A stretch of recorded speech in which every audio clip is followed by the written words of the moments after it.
Bismillahirrahmanirrahim. Wa qala al-musannifu rahimahullahu ta'ala wa nafa'ana bihi wa bi'ulumi fi dharain amin. Ya Allah ya rabbal alamin. Fasul awali fi bayani hukukil zaujati al-wajibati ala zauj. Berjumpa lagi dalam pertemuan yang keempat, pembahasan kitab rumah tangga dari kitab Buqatul Jin. Kita bahas 4 pasal kerangka dasar yang ada konsep di nasnya risalah ini. Pasal pertama, sang pengarang kitab mencoba menguraikan tentang hak-hak istri atau perempuan yang wajib dipenuhi oleh suaminya. Qala Allah Ta'ala fi surat An-Nisa wa anshiruhunna bil ma'ruf. Kata Allah dalam surat An-Nisa, hendaklah kalian para suami untuk mempergauli istrimu dengan cara yang ma'ruf. Cara yang ma'ruf itu cara yang baik, tidak melukai perasaan, penuh dengan kelembutan, dan memperlakukan istri dengan apa yang memang mereka pantas untuk diperlakukan sebagai manusia. Aibil adi fil mabit, ma'ruf di sini dijelaskan pertama, indikatornya seorang suami harus adil dalam membagi waktu, dalam membagi giliran hidup bersama istri satu dan istri yang lainnya. Ini terkhusus bagi mereka yang istrinya banyak atau lebih dari 2. Wa nafaqati, dan adanya kelayakan nafkah. Menurut ulama, nafkah yang diberikan oleh suami itu bukan dalam bentuk uang, tapi mesti dalam bentuk barang yang setengah jadi. Seperti suami memberikan beras, suami memberikan pakaian, itu sudah dalam bentuk jadi. Tapi pada kenyataan secara lazim di zaman modern ini, karena kesibukan, nafkah itu bisa berupa uang. Hal itu tidak jadi masalah kalau suaminya memang menginginkan itu. Wabil ijmali fil qawli, dan hak yang harus ditunaikan oleh suami atas istrinya adalah hendaklah suami itu berkata yang baik, yang sopan, tidak melukai istri. Wa qala fi suratil Baqarah, dalam ayat lain Allah berfirman, walahunna 'alal azwaji, dan hak perempuan yang didapat dari suaminya mislul ladzi lahum alaihinna minal huquqi fil wujubi, sama sesungguhnya hak suami dan istri, sama seperti apa hak suami dari istrinya, berupa hak-hak suami yang wajib dipenuhi istrinya. Maksudnya, ketika seorang istri menuntut hak terhadap suami, maka istri tersebut harus menunaikan kewajiban pada suaminya seimbang. Begitupun sebaliknya, ketika suami meminta hak dirinya atas istrinya, maka suami pun harus memenuhi kewajiban dirinya atas istrinya. Wastiqaqil mutalabati 'alaiha la fil jinsi. Kedua-duanya boleh meminta hak yang sama, bukan karena urusan masalah kelamin, bukan karena seorang suami maka dia bertindak sewenang-wenang harus lebih didahulukan, ataupun karena seorang istri yang harus segala dituruti. Kedua-duanya seimbang. Bil ma'ruf, dengan perilaku yang baik. Pergaulan ini dilakukan dengan cara yang baik, yakni baik yang menurut syarak, bukan menurut ukuran manusia. Karena terkadang ukuran manusia itu berbeda dengan baik dalam urusan syarak. Ay bima yustahsanu syar'an min husnil isyarah, dari kebaikan agama yang telah diajarkan. Contoh perbuatan ma'ruf baik suami atau istri, pertama, keduanya bersikap sopan santun. Keduanya tidak saling menyakiti perasaan masing-masing, baik bagi suami atau untuk istri. termasuk dalam masalah berdandan.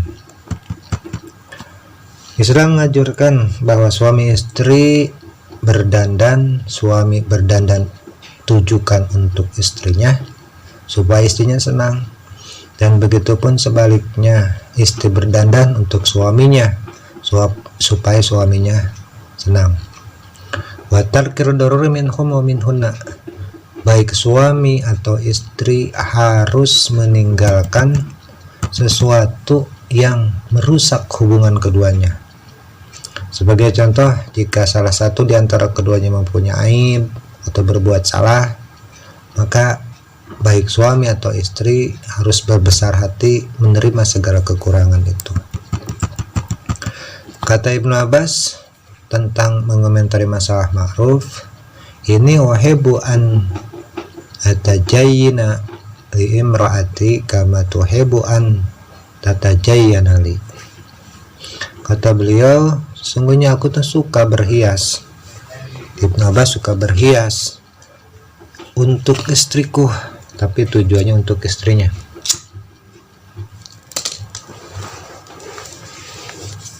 Sebagaimana istriku juga berhias untukku. Wali rijali alaihina darajatun, dan suami itu mempunyai, melanjutkan firman selanjutnya, wali rijali alaihinna bidarajatun, Allah memberikan kelebihan pada seorang suami atas istri dengan satu kelebihan, satu tingkat kelebihan, atau beberapa kelebihan. Tapi bukan bermakna manusia atau perempuan itu lebih rendah. Kenapa laki-laki diberi kelebihan? Ay fadilatun fi haqqi min wujubi ta'atihina lahum. Karena laki-laki ini punya kelebihan dari istri, maka dia punya hak atas istrinya supaya istrinya taat pada suaminya.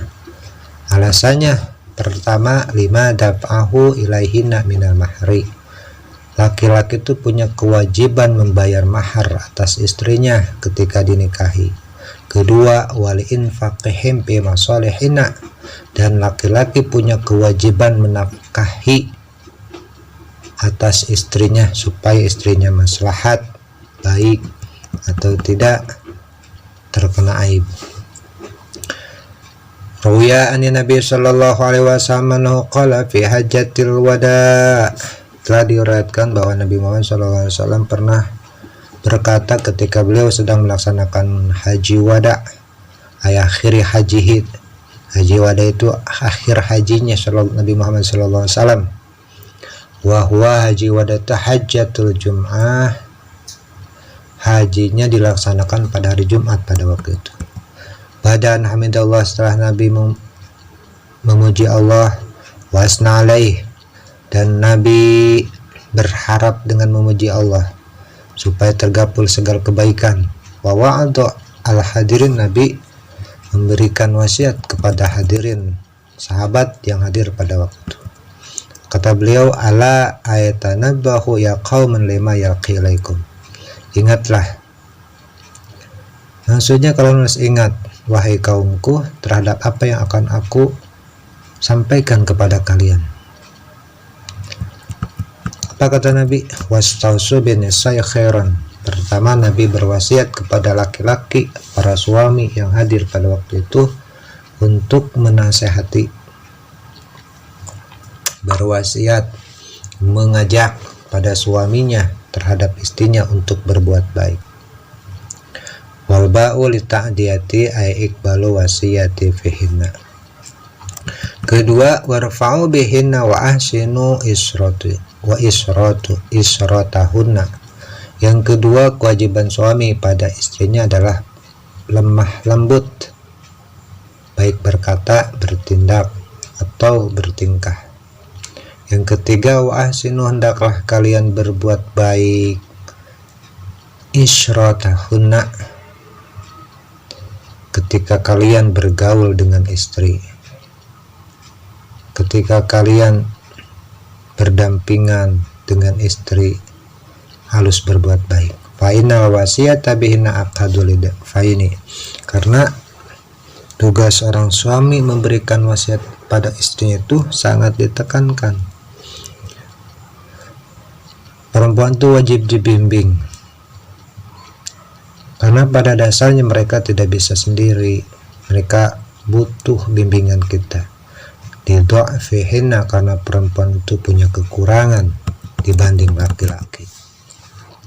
Wahtiyajihinna ila ma yaqamu bi amrihim, kelemahan perempuan itu mereka membutuhkan seseorang, terutama laki-laki, yang bisa mengurus urusan mereka.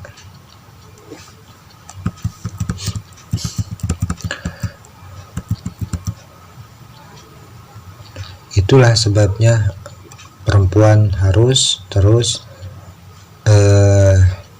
diwasiati, dinasihati, dibantu oleh laki-laki, oleh suaminya, karena mereka memiliki kekurangan dibanding kekurangan yang dimiliki oleh suaminya. Fa innama huna awanin, kata Rasul, sesungguhnya perempuan itu bagaikan tawanan, indakum, di sisi kalian.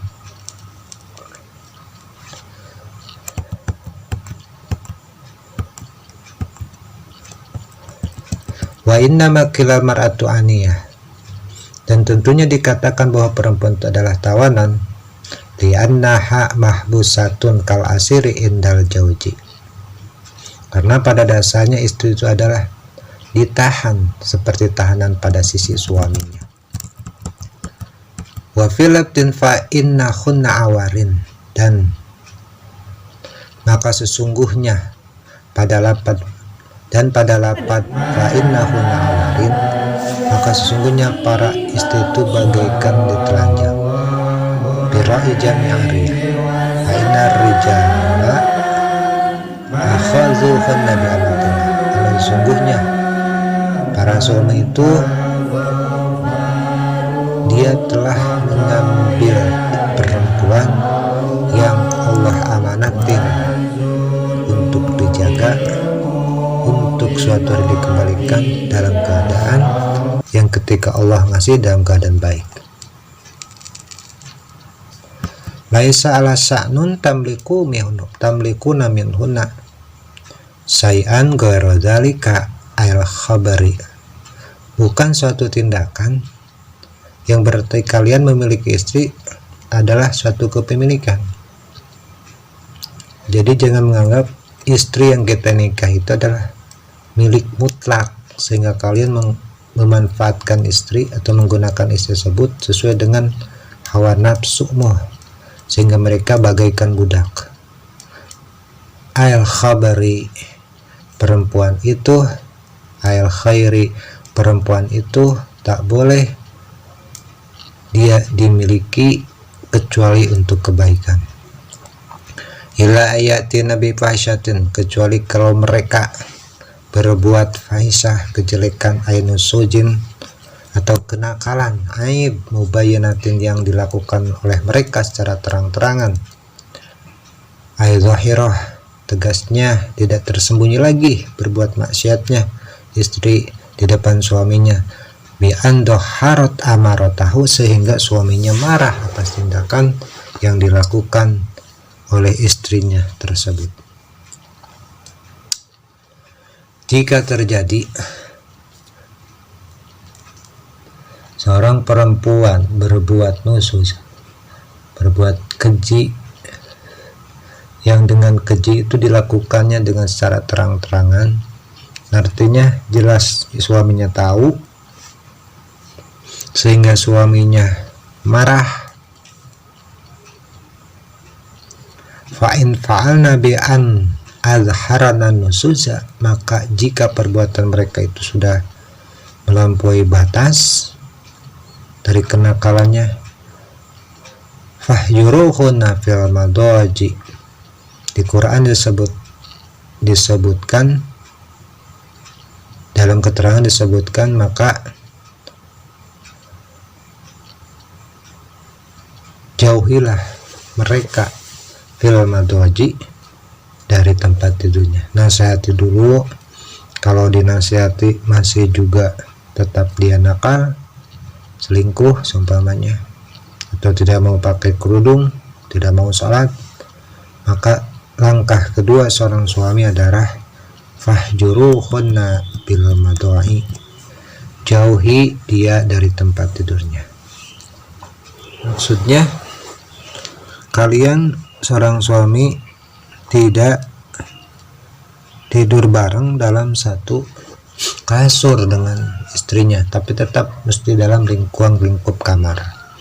Misalkan istrinya tidur di bawah kasur, sedangkan suaminya di atas kasur atau sebaliknya, atau dalam bentuk apapun. Tujuannya hanya memberikan pelajaran. Taziluhunna fil firas, artinya kalian pisah dari para istri di tempat tidurmu. Watraku madaji'hinna ainauma ma'ahunna, tinggalkan tempat tidurmu, artinya kalian tidak tidur dengan perempuan, dengan istri kalian. Wahadal hajul al-ghayatalah, memisahkan diri, berpisah tidur dengan istri tidak ada batasan untuk suami. Li'annahu lihajatis silahiha, ini tergantung kepada hajat, sampai mana istri itu menjadi maslahat untuk suaminya.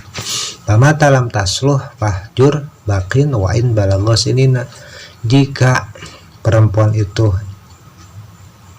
masih juga nusus, nakal, yang dilakukan terang-terangan, tidak taat pada suaminya, maka boleh kalian menghajar, memisahkan diri tanpa batas waktu atau bahkan sampai bertahun-tahun.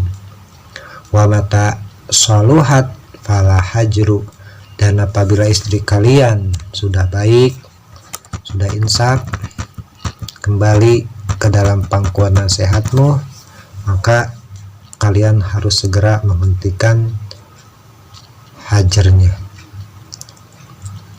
memisahkan dirinya. Wan badil ulama ghayatul hajri syahrun, dan kata sebagian ulama batasan hajar itu adalah 1 bulan.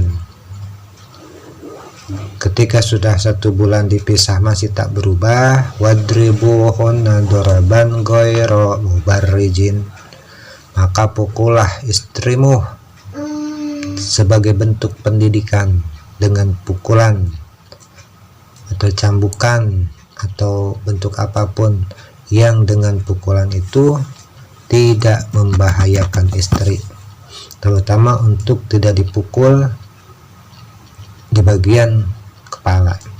Sebenarnya para ulama menjelaskan hukuman ini hanya berniat untuk mendidik. Boleh dengan tangan, dengan jari, dengan pukulan itu tidak membuat dia kesakitan yang sangat, apalagi melukai. Boleh dengan contoh misalkan lidi 3 biji, tidak melukai. Katakan pada istri kalian bahwa saya memukul ini karena perintah Allah. Wa huwa alladzi la yuksiru azman wa la yusinu adwan ay darban ghairu syadid.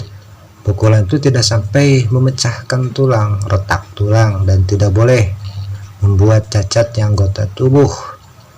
Artinya boleh memukul dengan pukulan yang tidak keras. Wa dzalika illam yarji'na bil hujrani, itu pun dilakukan jika istri tidak insyaf ketika dihukum dengan dipisahkan ranjang, dipisahkan tempat tidur. Fa inna tanakum fi ma yuradu minhuna, jadi apabila mereka istri sudah taat kepada kalian para suami dalam hal yang kalian inginkan dari mereka, perempuan yang sudah dinasihati baik kemudian ikut jalan kebaikan menurut syara,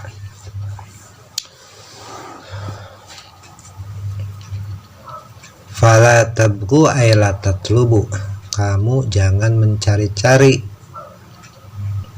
jalan, mencari-cari atau mencari alasan alahin untuk perempuan, sabilan suatu jalan, aitorikon suatu cara, ila durbihinna zulman, karena kalian ingin memukul dengan sangat aniaya. Wajalu maka minhunna ka'alam yakun fa inna ta'ibi minadz-dzambi kama la dzanba. Dan jadikanlah apa yang terjadi pada istri kita sesuatu yang tidak pernah terjadi. Apa yang terjadi ketika seorang perempuan insyaf, maka anggaplah tidak terjadi sesuatu. Kenapa? Fa inna ta'iba minadz-dzambi kama la dzanbalah. Karena seorang yang telah tobat, mengakui kesalahan dari perbuatan salahnya, maka mereka tidak lagi disebut punya dosa. Ala aytanabbahu innalakum ala nisaikum haqqan wala nisaikum alaikum haqqan. Ingatlah, kata Nabi, bahwa sesungguhnya kalian punya hak atas istri kalian, dan istri kalian pun punya hak atas kalian. Fahaqquhum alaihinna falyu'tina firasyakum man takrahuna wa la ya'du fi buyutin liman takrahu. Kata Nabi, hak suami atas istrinya, tak boleh seorang perempuan itu berselingkuh firasyakum di tempat tidurmu dengan orang yang tidak disukai oleh suami. Maksudnya bukan berarti seorang istri boleh berselingkuh di luar tempat tidurnya, apalagi dengan orang yang disukai suaminya. Tetap saja hukumnya tak boleh. Namun ini kalimat menyatakan tak boleh perempuan itu selingkuh dengan laki-laki manapun. Dalam artian selingkuh sampai berzina, berdua-duaan dengan laki-laki yang ajnabiyah, bukan mahramnya. Dan hak suami atas istrinya tidak mengizinkan seseorang masuk ke rumahnya tanpa izinnya, apalagi orang tersebut tidak disukai oleh suaminya, baik itu mahram ataupun ghair mahram. Ala wa haqquhunna alaikum an tuhsinu ilaihinna fi kiswatihinna wa tu'amihinna. Sedangkan hak perempuan atas kalian para suami, pertama dia mendapat hak diperlakukan baik. Satu, diperlakukan baik dalam pakaiannya, sandangnya, termasuk kalau bisa rumahnya, tempat berlindung, wa tu'amihinna, dan pangannya, makannya, dapurnya. Rawahu hadal hadis at-Tirmidzi wa Ibnu Majah. Hadis ini diriwayatkan oleh Imam Tirmidzi dan Ibnu Majah. Wa qala sallallahu alaihi wasallam wallahu a'lam bi muradih. Insyaallah kita lanjutkan kajian pasal 1 di lain waktu dan kesempatan. Terima kasih atas perhatiannya. Mudah-mudahan kajian ini walaupun sederhana ada manfaatnya, utamanya bagi yang mukri kitab ini, saya sendiri, umumnya buat sahabat semua. Billahi taufiq wal hidayah. Wassalamualaikum warahmatullahi wabarakatuh.